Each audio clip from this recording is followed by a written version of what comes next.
ایسے حقیقت صحیح دلائل دیتا ہے کہ انسان لاجواب ہو جاتا ہے۔ تو آخرت کے بارے میں مجھے یہ بتائیے کہ جب ہم لوگوں کو بتائیں کہ یہ ہے اس کا جواب اور اس جواب کا کوئی جواب نہیں ہے، وہ کیا ہے؟ بڑے غور سے سنیے، اب بڑے غور سے سنیے۔ اللہ تعالی جس نے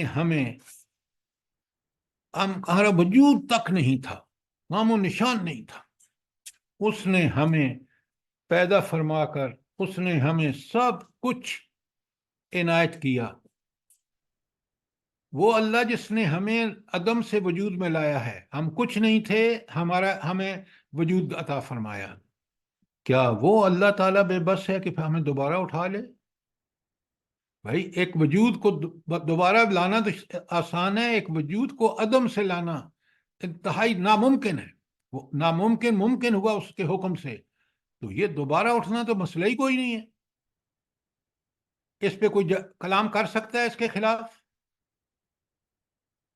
بتائیں نا۔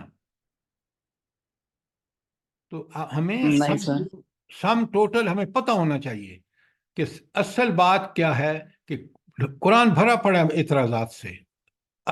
کس پہ؟ سب سے پہلے لوگوں نے اللہ تعالیٰ پر اعتراض کیا ہے۔ اچھا، تو جب یعنی خالق جس نے ان کو بنایا ہے اسی پر انہوں نے اعتراض جڑ دیا۔ اچھا، اب مجھے یہ بتائیں کہ اس آخرت کے اعتراض کا اللہ تعالیٰ پر اعتراض کا قرآن نے کیا شافی اور کافی جواب دیا ہے؟ جلدی بتائیں۔ قرآن سمجھ کے پڑھیں گے تو بات بنے گی۔ جی ان اللہ علی کل شیء قدیر۔ نہیں، یہ کافر نہیں مانتا۔ دلیل ایسی دیں کہ جو کافر کو بھی مانے بغیر کوئی چارہ نہ ہو۔ سر موت کا اچھا، میں اشارہ دے دیتا ہوں آپ کو۔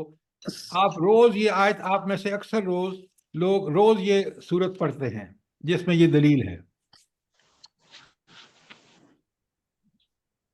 سورت ملک کے تم ضرور سورۃ اخلاص۔ بھائی خدا کے لیے آپ آیت پڑھیں، یا آیت کا مفہوم بتائیں یا آیت کا نمبر بتائیں۔ قل هو اللہ احد اللہ الصمد لم آپ پر اللہ رحم فرمائے، آپ پر اللہ رحم فرمائے۔ یہ تمام دلائل ہے، یہ اس میں جواب نہیں ہے اللہ تعالیٰ کے بارے میں جو لوگ اللہ جی خلق الموت والحیات لیبلوکم ایکم احسن عملا۔ اب آپ اٹک کے رہ گئے ہیں سورہ ملک پر۔ اور کون سی سورت پڑھتے ہیں آپ؟ محمد خان میں نہار سے جڑا مطلب کنڈکٹ کرتا ہے کلاس۔ اس ذرا سارا سنا ہے نا، پھر سمجھ آئے گا۔ سورہ فاتحہ، بول رہی زوم میٹنگ۔ سر یہ کسی کا مائک کھلا ہوا ہے اور دیکھیں کیسے بول رہے ہیں وہ نا، پلیز ان کو بولیں اپنا مائک بند کریں۔ تانوں کہندا پھر بول دے کر۔ فاروق صاحب آپ کا مائک کھلا ہوا ہے، پلیز بند کر دیں۔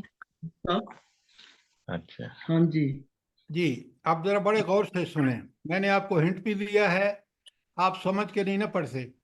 آپ میں سے اکثر سورہ یاسین پڑھتے ہیں نہیں پڑھتے؟ جی سر پڑھتے ہیں بالکل ڈیلی۔ اچھا، اب آیت لکھ لیں، آیت نمبر 78 میں آپ کے سامنے پڑھ رہا ہوں۔ رب العالمین کتنا زبردست جواب دیتے ہیں جو خود اس خالق کے بارے میں اعتراض کرنا شروع کرتے ہیں۔ تو اللہ تعالیٰ فرمایا ضرب لنا مثلا، اس انسان کو دیکھو، اس منکر کو دیکھو، یہ خود اللہ تعالیٰ ہمارے بارے میں مثالیں دینا شروع کر دیتا ہے۔ وَنَسِيَ خَلْقَ، اور اپنی پیدائش کو بھول گیا، کہ یہ جس کو ہم نے اس پانی کی بوند سے پیدا کیا، اس کو یہ صلاحیتیں دی، یہ بھول گیا اور اسی خالق پہ اعتراض کر رہا ہے۔ کتنی زبردست بات ہے۔ وَضَرَبَ لَنَا مَثَلًا وَنَسِيَ خَلْقَهُ، اور اپنی پیدائش کو بھول گیا کہ اس کو کس نے کس حال میں پیدا فرمایا۔ اور پھر کیا کہتا ہے؟ قال، پھر کہتا ہے میں یحیی العظام وہی رمیم، وہ یہ ہڈیاں جب خاک ہو جائیں گی تو کون پیدا کرے گا؟ سوال ذرا دیکھیں، وہ جس نے تمہیں نتھنگنس سے، جسے تمہیں عدم میں سے وجود میں لایا، وہ سب کر سکتا ہے۔ قرآن کے یہ دلائل آپ کے پاس نہ ہوں تو آپ کا جو ہے آپ صحیح دعوت کا کام نہیں کر سکتے۔ کافر یا منکر آج کا سیکولر ہو، قیامت تک آنے والا ہو، کتنا زبردست جواب ہے۔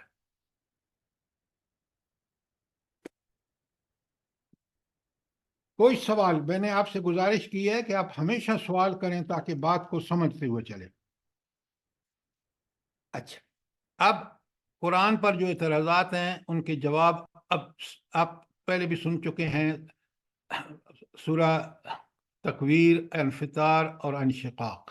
حضور نبی کریم صلی اللہ علیہ وآلہ وسلم نے فرمایا کہ جس نے اپنی آنکھوں سے قیامت کو دیکھنا وہ یہ 3 صورتیں پڑھ لے۔ ہم نے پڑھ لی ہیں۔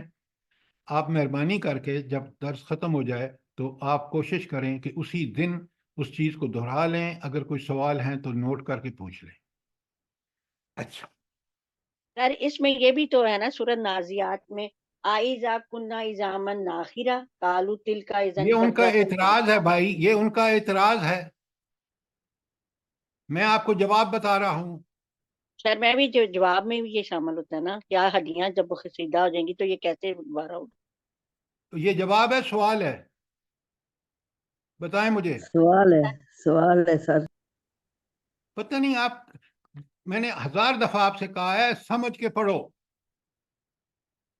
جن لوگوں کو ہم دعوت دے رہے ہیں قرآن کی طرف ہو، قرآن کی دلیل ہمارے پاس ہونی چاہیے۔ آپ سوال کو جواب میں بتا رہے ہیں مجھے۔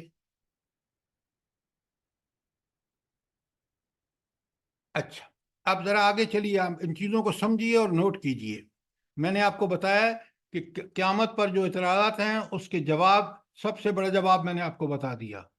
اور اب ساری جو آخری پارہ ہے وہ اس میں اکثر صورتوں کا مرکزی مضمون ہی قیامت ہے۔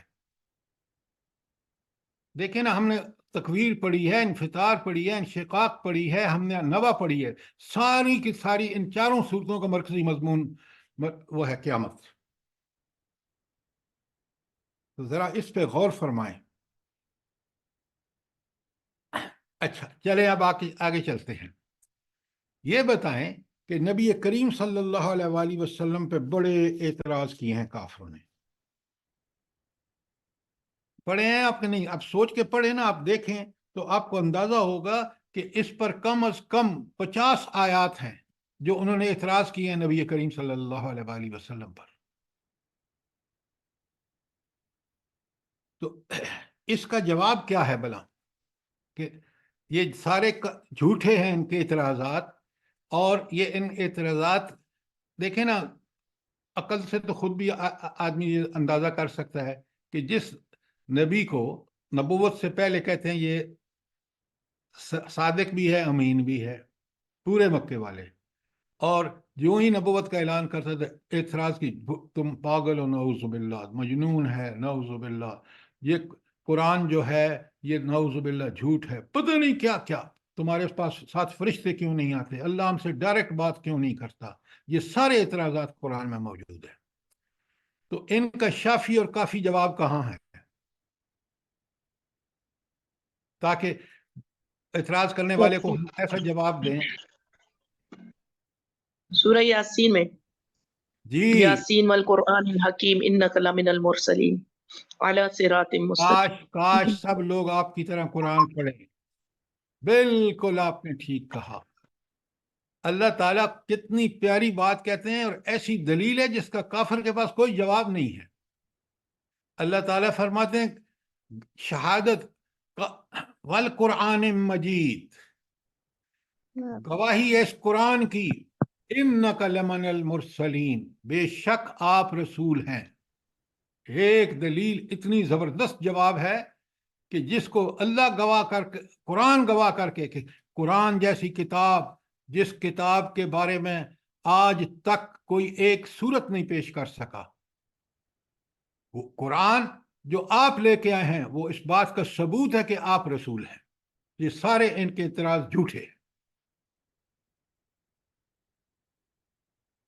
یہ جو ہے یہ سورہ یاسین کی آیت ہے 2 اور 3، لکھ لیں دلیل ہے، سب سے بڑی دلیل، سب سے بڑا جواب اعتراضات کا جو رسول صلی اللہ علیہ وسلم پہ ہیں۔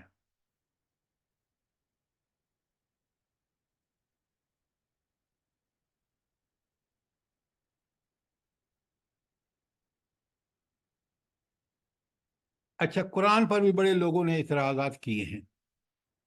یہ سب آپ کو میں آج اس کا خلاصہ اس لیے بیان کر رہا ہوں کہ یہ چیزیں ہمیں قرآن جب سوچ کے سمجھ کے پڑھتے ہیں، بالکل قرآن نے ہر چیز کا جواب شافی اور کافی دیا ہے۔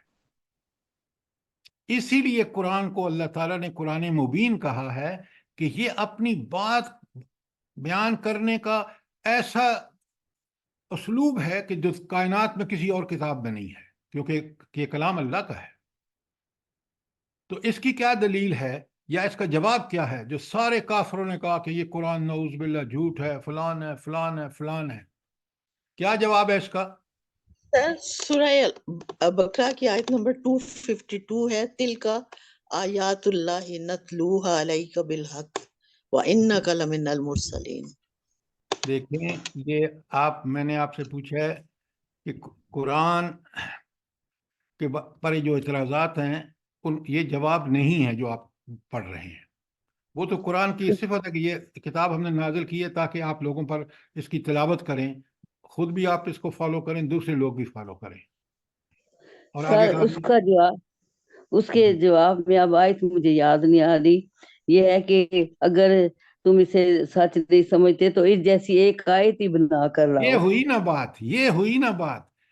قرآن نے اس وقت چیلنج، اب آپ کو جب میں اس سے سوال کرتا ہوں، ویری گڈ، آپ کو ہر ایک کو یہ جواب پتہ ہونا چاہیے کہ قرآن نے لوگ چیلنج کیا، لوگوں کو، پوری دنیا کو چیلنج کیا، بعثت سے لے کر قیامت تک چیلنج کیا کہ ایک صورت بنا کے لے آؤ۔ یہاں آپ دیکھ رہے ہیں 3 آیات پہ مشتمل صورت ہے۔ وہ عرب جن کی زبان میں قرآن نازل ہوا ان کو چیلنج، اور ساری دنیا کو چیلنج، قیامت تک چیلنج۔ کیا ہم قرآن پڑھتے ہیں کہ اس قرآن کی حقانیت کی دلیل کتنی بڑی ہے؟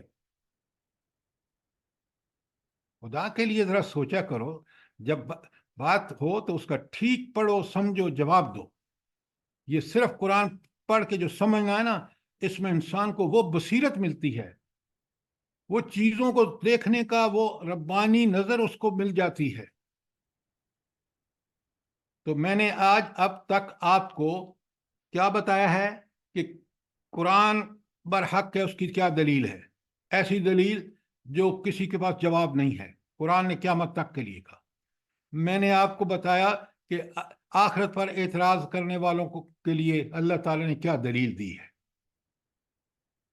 میں نے آپ کو یہ بھی بتایا کہ جو اللہ تعالیٰ پر خود اعتراض کرتے ہیں ان کے بارے میں قرآن نے کیا دلیل دی ہے، اور دلیل بھی وہ جس کا کوئی عقلاً اور نقلاً جواب ہے ہی نہیں۔ اب کافر ضد پہ ہے تو اس کو چھوڑ دیں، پہنچے گا اللہ تعالیٰ کے پاس تو پتہ لگ جائے گا اس کو۔ اب آپ کا کوئی سوال ہو جو قرآن پر اعتراض ہو، رسول صلی اللہ علیہ وسلم پر اعتراض ہو، آخرت پر اعتراض ہو، خود اللہ تعالیٰ پر اعتراض ہو، میں کیسا قرآن کا طالب علم ہوں کہ مجھے ان کا جواب ہی نہیں پتا؟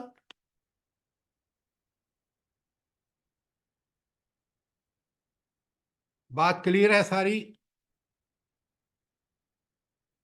جی سر، جی سر۔